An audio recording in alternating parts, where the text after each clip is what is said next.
Lisa asked about taking a loan from your 401k to fund your Roth. Oh, this is such a great question. Great question. And you can probably tell where I'm going with this. I'm a fan, man. I'm not going to lie to you. I think it's a great idea. All right, so let's talk about this a little bit. So remember, when you borrow from your 401k, you're paying yourself back. All right, that's a fact. This is not debatable. You're not paying a bank.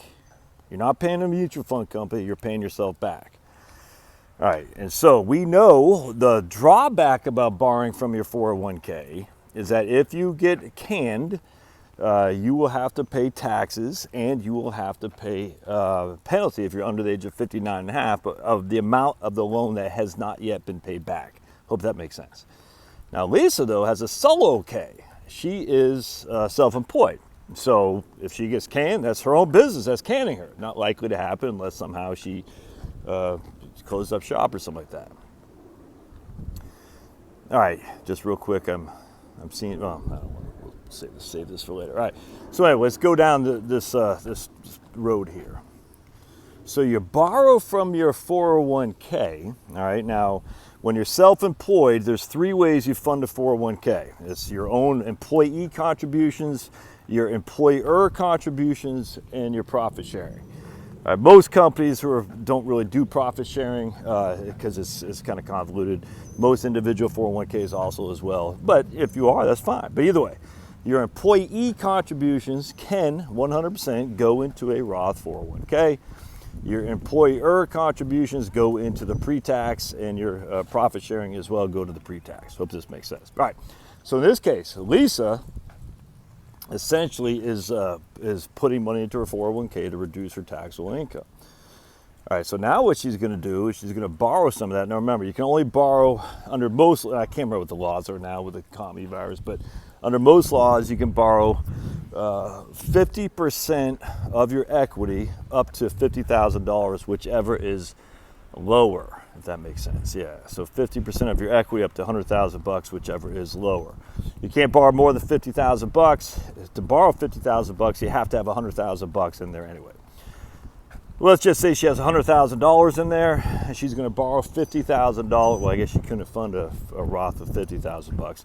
Let's just say she has $20,000, and she's going to fund a Roth with $10,000 between her. We'll say she's her husband as well. All right, just for simplicity, $10,000. All right, so she's got to pay that $10,000 back with after-tax money. She borrowed pre-tax. All right, she does not have to pay tax on that on the amount she borrows. Is tax-free distribution. I cannot make this clearer. The money that is borrowed from a 401k is tax-free. You don't pay tax on it. Thus, when you pay the money back, you don't get a tax benefit because you got the money tax-free. I don't get why people don't see this. It's weird to me. Like, people think, well, you're not getting a tax deduction on the money going back in on the loan. Right, that's right, because you got a tax-free out to begin with. Seems pretty simple to me, but a lot of people don't get that. I don't understand. All right, be it as it may. So she's taking money out in which to put into her Roth. All right, the $10,000 she might have to pay. She has 60 payments on $10,000. I have no idea what it is. Whatever interest rate at that time, but the interest rate goes to her. All right, it's not going to the bank; it's going to her. So whatever the interest rate she has, she's getting, as well as she's putting the money back in, and we presume it's invested aggressively. So the money's dollar cost averaging back in.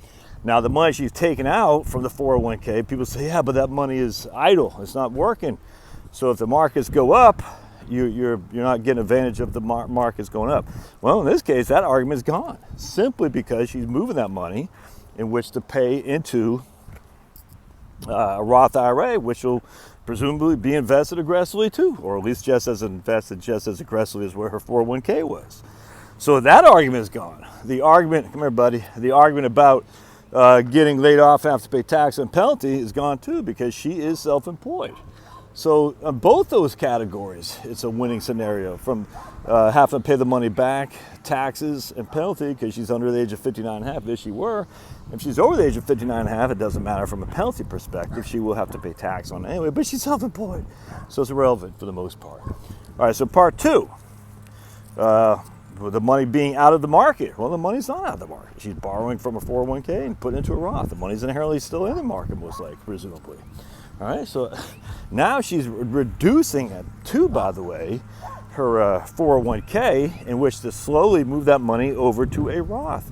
I think it's a great idea. I think it's a great idea. She can still make her contributions into a 401k. The money that she's paying into the 401k as repaying the loan won't be tax-free, but her annual contributions will be, for sure. So I like it. I think Lisa should do that for sure. Just make sure that if you invest in a Roth IRA, you invest it aggressively, because you want to take advantage of the tax-free growth. So good question, Lisa. Thanks, Tom.